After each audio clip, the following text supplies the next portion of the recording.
The train glided into Kyoto Station with a sigh, its brakes crying softly against the rails.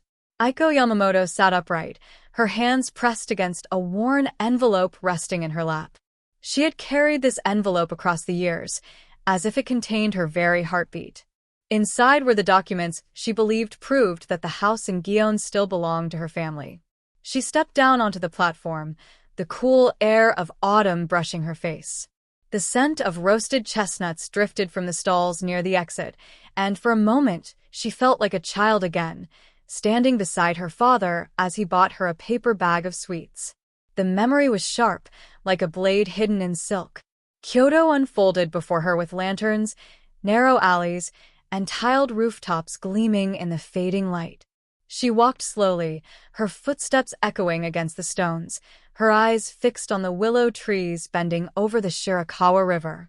Each sight and sound dragged her deeper into the past she had tried so long to escape. At last, she stood before the house. Its walls were white, its wooden gate darkened by time, its roof heavy with the weight of seasons. The faint aroma of tatami drifted through an open window, and her chest ached with longing. This was her father's house. This was her home.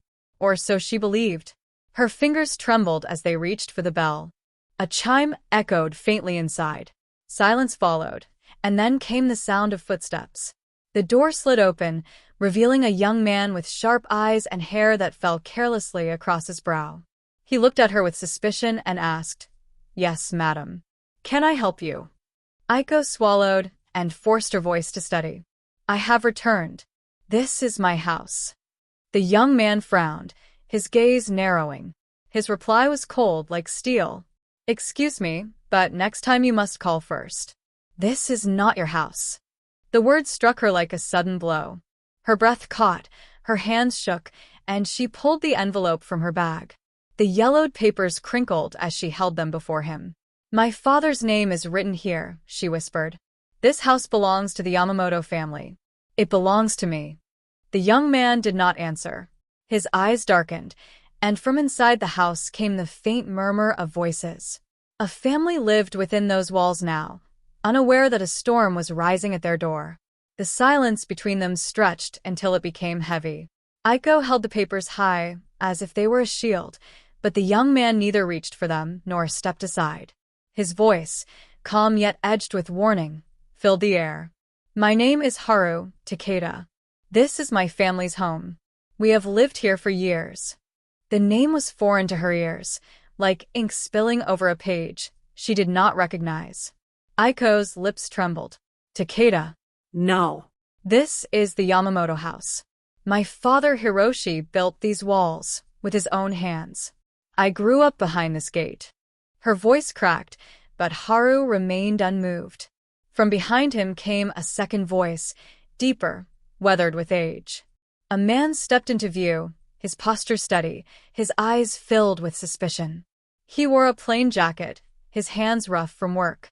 "This woman," Haru said to him, "she claims the house is hers." The man regarded her with a sharp gaze. "I am Kenji Takeda. Madam, this house was purchased legally from the city registry long ago. We have our own documents. If you have an issue, you must go to the authorities, not to our doorstep." Aiko's breath faltered. The air around her grew colder. Her hand clutched the envelope tighter, as if the faded ink upon those pages could warm her.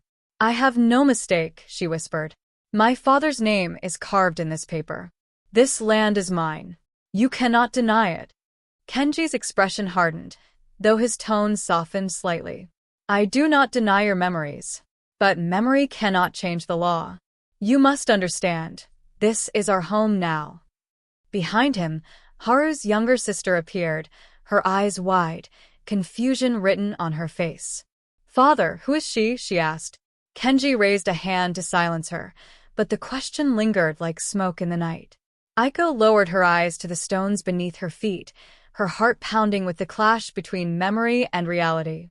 The past was reaching out, yet the present stood firm like an immovable wall. That evening, Aiko did not leave Kyoto.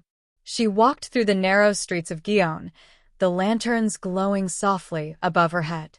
The autumn wind carried the sound of shamisen strings from a distant tea house, a melody that once soothed her as a child.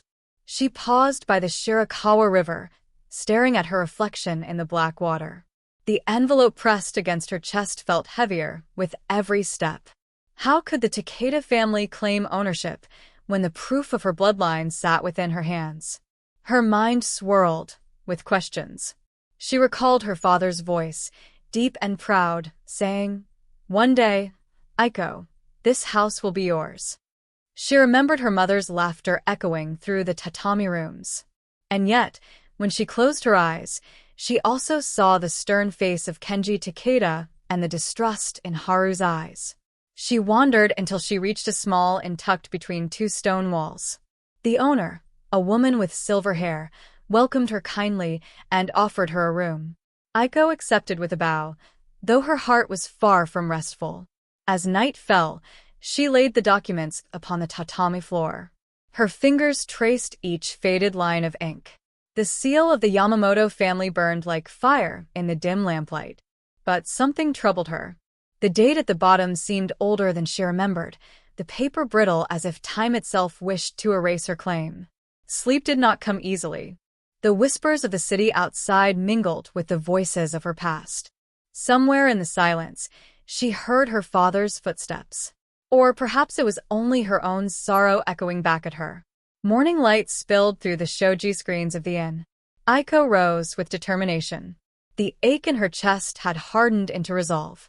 She would not surrender her family's legacy so easily. With the envelope in hand, she returned to the house in Gion. The gate stood tall before her, its wood dark with age, its hinges whispering as the wind moved them. She pressed the bell once more. This time, Kenji himself answered. His face bore the same sternness as the night before. "You have returned," he said flatly. "I must speak with you," Aiko replied. "I must know how you came to hold this house. Show me your documents, and I will show you mine. Let the truth stand between us." Kenji hesitated. Behind him, Haru appeared again, arms folded, eyes wary. "Father, do not indulge her. She will only bring trouble." But Kenji sighed, the weight of age pressing upon his shoulders. "Very well. Come inside, but only for a moment." The sliding door opened, and Aiko stepped into the house for the first time in decades. The scent of tatami rushed into her lungs, nearly overwhelming her. Memories clung to every corner, yet the furniture, the colors, the lives within, were no longer hers. Kenji placed a neat folder upon the low table. Inside were crisp documents, stamped with seals of the city office, bearing his name. He slid them towards her. "These are official. We bought the property many years ago." Aiko's hands trembled as she laid her own papers beside his. The contrast was stark, her pages yellowed and fragile, his white and flawless. Two truths lay upon the table, but only one could prevail. Haru watched closely, his jaw tight. His sister lingered by the doorway, her eyes darting between the stranger's claims. The air grew heavier, as though the walls themselves remembered the history neither family wished to release. The documents lay side by side, silent witnesses to two different stories. Aiko's heart pounded as she traced the faded ink of her father's name. Kenji's eyes lingered on the official stamps that seemed unbreakable. "Do you see?" Kenji said quietly. "Your papers are old, almost crumbling. They belong to a past that the city has already rewritten. My papers are recognized by the law." Aiko lifted her head sharply. "And yet, how could this house have been sold when my father never agreed to such a thing? Did someone steal it while I was away? Did someone erase my family from its own home?" Kenji's face darkened, but he did not answer at once. Haru stepped forward, his voice colder than his father's. "Do not insult us, madam. We have nothing to do with your loss. If someone cheated your family, it was long before we arrived." But then, unexpectedly, the younger sister spoke. Her voice was soft, hesitant. "Father, I heard a rumor once. From the neighbors. They said the Yamamoto family vanished suddenly. No one knew why. Perhaps there is more to this story." Her words fell like a drop of water in a silent pond. Aiko turned to her, eyes wide. What did you hear? Tell me everything. The girl lowered her gaze, uncertain. Kenji silenced her with a glance, but the seed of doubt had been planted. Aiko's chest tightened. She knew now that behind the polished surface of those legal documents, there might be shadows. Shadows deep enough to hide betrayal. Determined to uncover the truth, Aiko left the Takeda house with the documents pressed against her chest.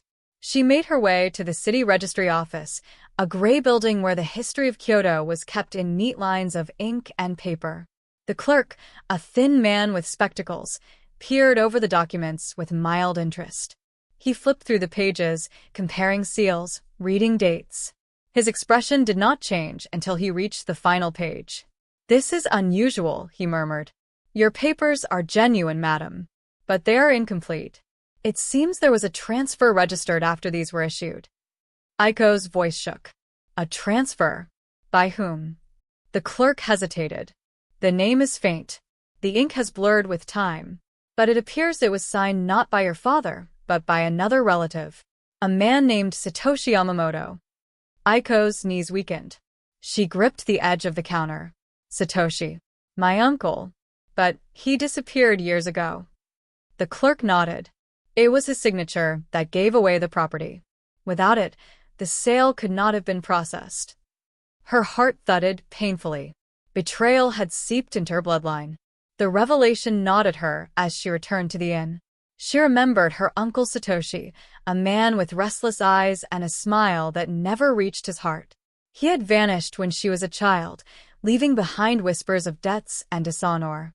Had he been the one who signed away her father's house? Had he sold their memories for coin? Her hands shook as she lit a candle.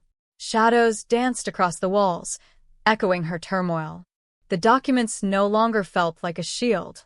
They were a reminder of treachery buried in the blood of her own family. But still, the truth was incomplete. Why had no one told her?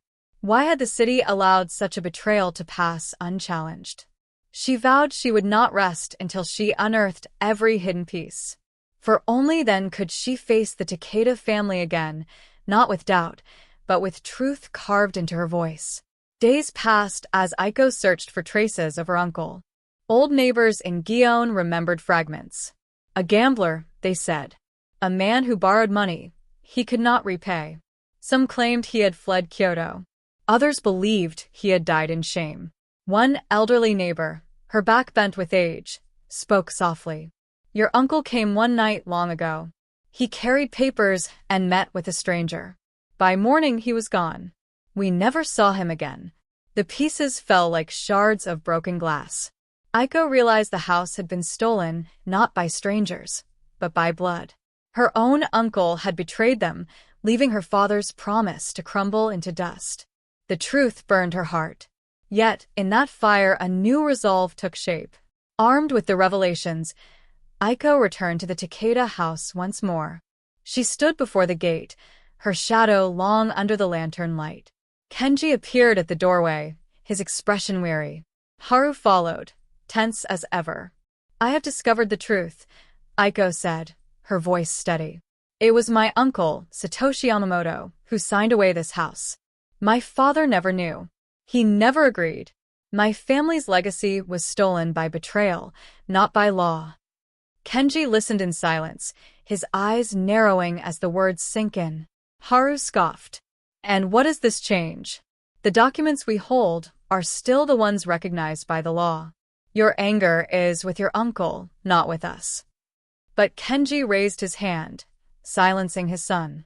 His gaze lingered on Aiko with something close to sorrow. "Sometimes," he said quietly, "the truth carries more weight than paper. But weight is not always enough to move the world."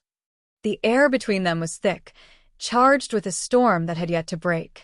Night had fallen when the tension reached its peak. Aiko stood at the threshold, her documents trembling in her hands. Kenji remained firm, Haru restless, the sister silent in the shadows. "This house," Aiko said, her voice trembling yet fierce, "is the blood of my family. I cannot leave it behind. Not again." Haru stepped forward, his anger sharp. And we will not abandon our home for a past that belongs only to you. The gate creaked in the wind, the lantern swayed, the silence of Kyoto pressed around them. Aiko felt her father's voice in her chest, urging her not to surrender. Kenji's eyes darkened. Then the law will decide. Until then, this is our home, and you are but a ghost at its door. The words rang through the night like a bell of judgment. Aiko's heart pounded as the storm she had carried for decades broke fully within her. The house stood still, unyielding. The past and present collided upon its threshold, and neither side was willing to step away.